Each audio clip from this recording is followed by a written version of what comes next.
So that's one broad approach. Another one is virtue ethics. And we have talked about Aristotle a bit already. And the notion here is that there is a concept of what society looks like, what our roles in society are, and what it means to function well, or indeed to function with excellence as a particular kind of person. So we might say, as a teacher, what does it mean to function with excellence as a teacher? What kind of virtues are there as a teacher? There's a virtue of diligence in study. There's a virtue of concern and care for the student's welfare and for what the student is learning. There's a virtue of love of ideas and of communicating ideas.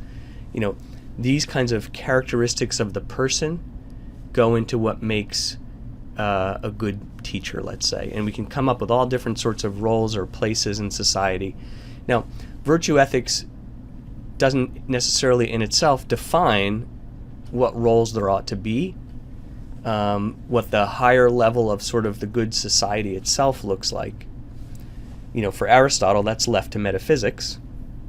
And if you're going to take a virtue ethics kind of approach, most likely you're going to have a certain kind of either assumed or explicit metaphysical perspective. There are a lot of contemporary Christian theologians in the Roman Catholic tradition, but also in the Protestant tradition these days, writing about virtue ethics. And part of that is the notion that finally there is something given to creation and to the ways in which we ought to live in relation to each other and to God.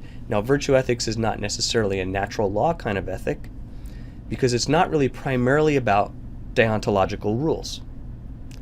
In fact, it's not about deontological rules. What virtue ethics is about is characteristics, virtues of the person that then get expressed out into ways of good living. It's not keeping a rule so much as it is having certain characteristics. Right? Those characteristics might involve keeping certain kinds of proper rules, but it's first not about the rules, it's about the virtues.